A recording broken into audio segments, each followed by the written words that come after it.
नमस्कार, आप देख रहे हैं मध्य भारत और मैं हूं आप सभी के साथ आरती। तो चलिए बुलेटिन की शुरुआत करते हैं।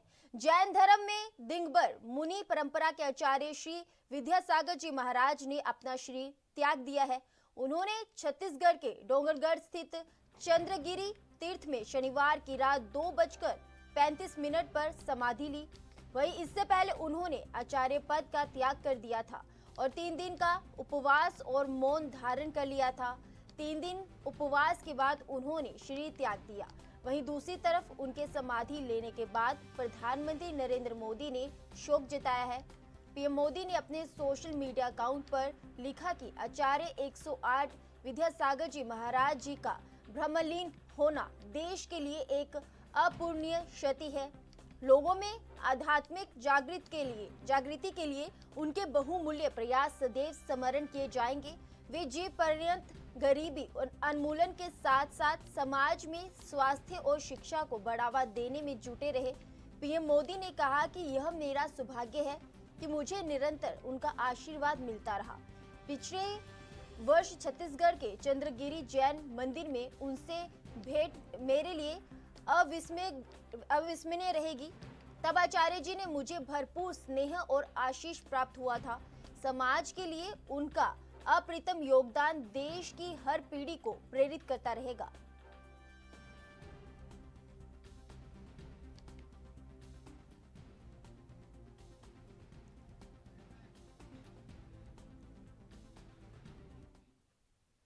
भारतीय जनता पार्टी के प्रदेश अध्यक्ष विष्णुदत्त शर्मा और प्रदेश संगठन महामंत्री हितानंद ने श्री 108 विद्यासागर महामुनि राज के सलेखना पूर्वक समाधानी पर शोक व्यक्त किया है।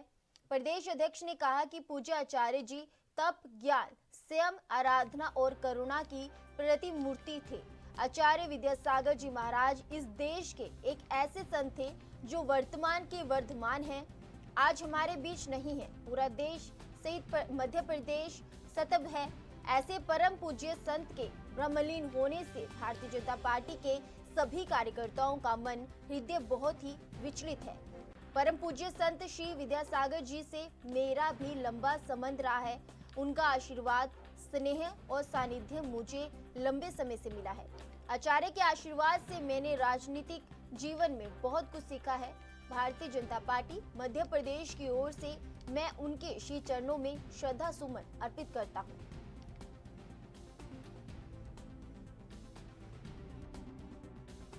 विद्यासागर जी इस देश के एक ऐसे संत जो वर्तमान के वर्धमान हैं, आज हमारे बीच नहीं हैं। पूरा देश मध्य प्रदेश स्तब्ध है। ऐसे परम पूज्य संत के जाने से भारतीय जनता पार्टी से लेकर सभी कार्यकर्ता आज उनके हमारे बीच नहीं रहने से सबका मन, सबका हृदय बहुत ही विचलित है। परम पूज्य संत विद्यासागर जी से मेरा भी लंबा संबंध रहा है। उनका आशीर्वाद, स्नेह मुझे लंबे समय से मिला है और उनसे कई ऐसी चीजें अपने क्षेत्र में, राजनीतिक जीवन में परम पूज्य विद्यासागर जी महाराज से, उनके आशीर्वाद से मैंने भी सीखा है। भारतीय जनता पार्टी मध्य प्रदेश की ओर से मैं उनके स्त्री चरणों में श्रद्धा के सुमन अर्पित करता हूँ। नहीं, विश्व के लिए अपूर्णीय क्षति है जिसकी पूर्ति कभी नहीं की जा सकेगी। ऐसे संत सदियों में एक बार इस धरती में अवतरित होते हैं और अवतरित होने के बाद अपने कार्यों के माध्यम से जो कार्य करके जाते हैं उसे युगों युगों तक कोई भूल नहीं सकता।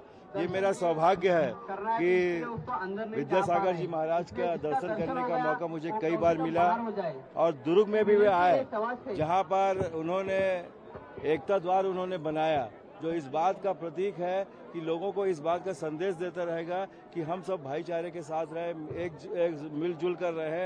ये संदेश उनका जो है, ऐसी मिसाल इस जीवन में नहीं मिल सकती।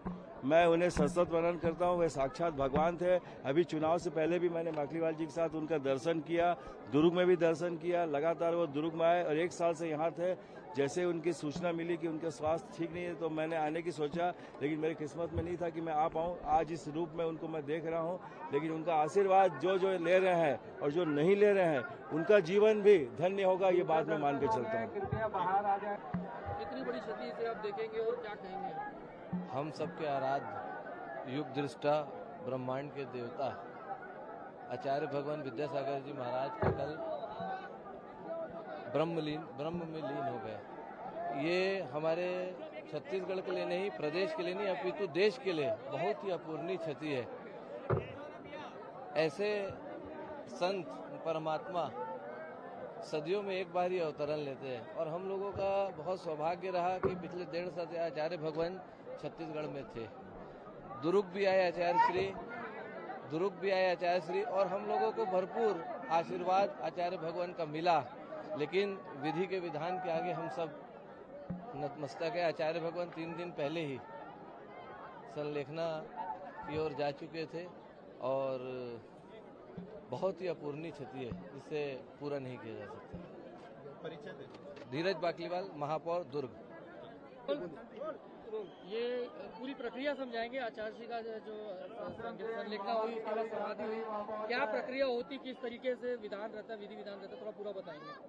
देखिए, परम पूज्य आचार्य गुरु विद्यासागर जी महाराज पिछले जनवरी माह से डोंगरगढ़ में विराजमान थे और हम छत्तीसगढ़ वासियों का बहुत बड़ा सौभाग्य था। यहाँ से आचार्य जी अमरकंटक गए, अमरकंटक से वापस लौट कर फिर चंद्रगिरी डोंगरगढ़ आए, डोंगरगढ़ से तिल्दा गए, तिल्दा से वापस यहाँ चंद्रगिरी में आए। आचार्य श्री पिछले 1 माह से उनको तकलीफ था पेट में और डॉक्टर वेदराज वगैरह काफी आए, पूरे देश के लोग आए। नरेंद्र मोदी जी, प्रधानमंत्री जी, गवर्नर, मुख्यमंत्री, सभी का संदेश, सभी ने यहाँ पे काफी वेदराज को भेजा और सभी वेदराजों को भेजते हुए गुरुजी का चिकित्सा सभी अपने हिसाब से खूब करने का प्रयास किए, लेकिन गुरुजी को यह एहसास हो गया था कि हमारा समय नजदीक है। पिछले 3 दिन से तो गुरुजी ने उपवास में थे, कोई अन्न ग्रहण नहीं किए थे, न जल लिए थे। उपवास के साथ साथ में वो अपने जो शिष्य हैं योग्य सागर जी महाराज को बता भी दिए थे कि अब इस संघ को तुम संभालो और समय सागर जी महाराज को अपना आचार्य पद देने का भी अपना मनसा उन्होंने रखा था। ऐसे गुरुवर आचार्य विद्यासागर जीवित रहते हुए अपना आचार्य पद किन्हीं को सौंप करके गए। वो समय सागर जी महाराज को, जो सबसे हमारे वरिष्ठ आचार्य उत्कृष्ट महाराज जी हैं, उनको ये आचार्य पद देके गए। जो समाधि हुई है उसके बाद क्या प्रक्रिया है, क्या पूरा थोड़ा बताएंगे। नहीं, समाधि की क्रिया पूरी हो गई। अब कल अपना घोषणा होगा आचार्य पद का। रात को 2:30 बजे आचार्य श्री नमोकार बोलते हुए, नमोकार मंत्र बोलते हुए, एकदम किसी भी विकल्प को नहीं रखते हुए शांत मुद्रा के साथ में नमोकार बोलते हुए उनका समाधि मरण हुआ। फिलहाल वक्त तो चला छोटी सी ब्रेक का, ब्रेक के बाद फौरन लौटेंगे।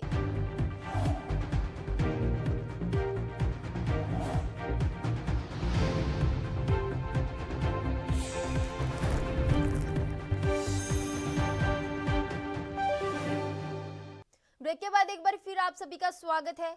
खेरागढ़ में सियासी उठापटक के बीच नगर पालिका परिषद के अध्यक्ष शैलेंद्र वर्मा के इस्तीफे पर नया मोड़ आ गया है। शैलेंद्र वर्मा ने इस्तीफा देने से इनकार करते हुए कांग्रेस विधायक यशोदा वर्मा के साथ थाने में पहुंचकर सीएमओ प्रमोद शुक्ला के खिलाफ शिकायत दर्ज कराई है। मीडिया से चर्चा करते हुए विधायक यशोदा वर्मा ने बताया कि नगर पालिका अध्यक्ष के लेटर पैड का नगर पालिका के अधिकारी कर्मचारियों ने दुरुपयोग किया है और हमारे अध्यक्ष का इस्तीफा लिखकर उसे वायरल किया है। नगर पालिका अध्यक्ष के इस्तीफे की जानकारी ना तो संगठन को है और ना ही स्वयं विधायक को है। वहीं दूसरी तरफ इस पूरे मामले को लेकर मुख्य नगर पालिका अधिकारी प्रमोद शुक्ला ने बताया कि मेरे पास शैलेंद्र वर्मा ने स्वयं उपस्थिति होकर अपना इस्तीफा सौंपा था और इस इस्तीफे को मैंने अपर सचिव नगरीय प्रशासन और विकास विभाग को अग्रिम कार्रवाई के लिए भेज दिया है। अब जिस तरह की बातें सामने आ रही हैं उसके बारे में वे लोग ही ज्यादा अच्छे से बता सकते हैं। वहीं दूसरी तरफ इस मामले में जब हमारे संवाददाता ने शैलेंद्र वर्मा से बात करने की कोशिश की तो उन्होंने कैमरे के सामने आने से इनकार कर दिया।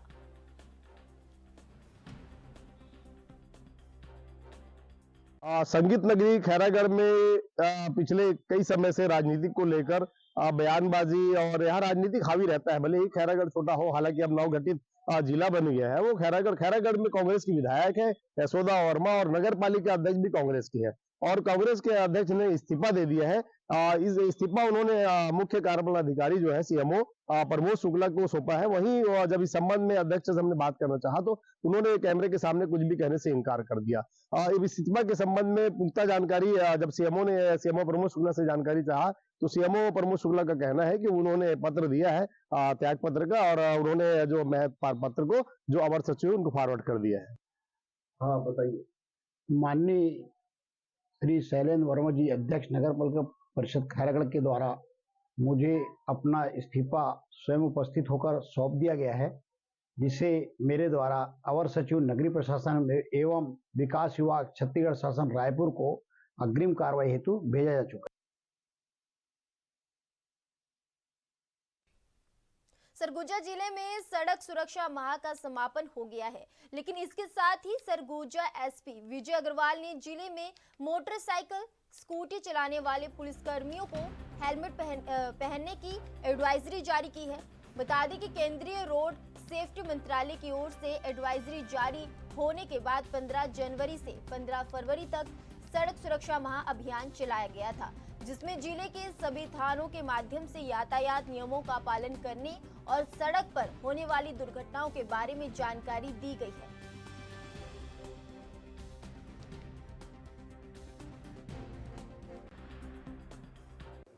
सड़क सुरक्षा माह का आयोजन जनवरी और फरवरी के माह में किया गया था और केंद्रीय रोड सेफ्टी मंत्रालय द्वारा ये कार्यक्रम एक शेड्यूल आया था, उसके मुताबिक ये कार्यक्रम किया गया था। इस पूरे माह के दौरान मुख्यतः यातायात जागरूकता पर आधारित कार्यक्रम स्कूलों में, चलित थानाओं में और अन्य सार्वजनिक स्थलों पे किए गए थे। रोड मुख्य चौक चौराहों पे भी ये कार्यक्रम किए गए थे। इसका मुख्य उद्देश्य यही था कि यातायात के बारे में लोग जानें और उसका पालन करें। सिर्फ जानने से काम नहीं चलेगा जब तक उसका पालन न करें, और इस दिशा में कुछ इन्फोर्समेंट की भी कार्रवाई की गई है। आने वाले समय में जितने इन्फोर्समेंट के अंग हैं और साथ में कुछ जो चौक है जिनमें ट्रैफिक इंजीनियरिंग की समस्या है, उन चौकों पे भी कार्रवाई की जाएगी। सर, पुलिसकर्मी भी अब हेलमेट पहनेंगे सर, क्या कुछ आदेश है और क्या कुछ पालन होगा? पिछले कुछ दिनों में कई सारी ऐसी दुर्घटनाएं हुई है जिसमें हेलमेट नहीं पहनने की वजह से पुलिसकर्मियों को भी क्षति हुई है, खासतौर से बाइक चालकों को। एक आदेश आज मैंने जारी किया है कि सभी कर्मचारी हेलमेट पहने और उसका पालन करें। 47 बटालियन बीएसएफ की ओर से नक्सल प्रभावित इलाकों के ग्रामीणों में सुरक्षा बलों के प्रति आपसी सद्भावना, विश्वास और मित्रता बढ़ाने के लिए लगातार प्रयास किए जा रहे हैं। इसी कड़ी में 47 बटालियन सीमा सुरक्षा बल की ओर से पुलिस स्टेशन पंखाजूर के नक्सल प्रभावित गांव घोरागांव के उच्चतर माध्यमिक विद्यालय में सिविक एक्शन कार्यक्रम और निशुल्क चिकित्सा शिविर का आयोजन किया गया, जिसमें ग्रामीणों को उनकी जरूरत के हिसाब से सामान दिया गया। इसमें बर्तन, मच्छरदानी, छाता, कीटनाशक दवा, छिड़कने वाली स्प्रे मशीन, पानी की टंकी, शरीर से विकलांग लोगों के लिए 3 पहिया वाली साइकिल और छात्रों के लिए, साथ ही गांव के युवाओं को खेलकूद का सामान आदि वितरित किया गया।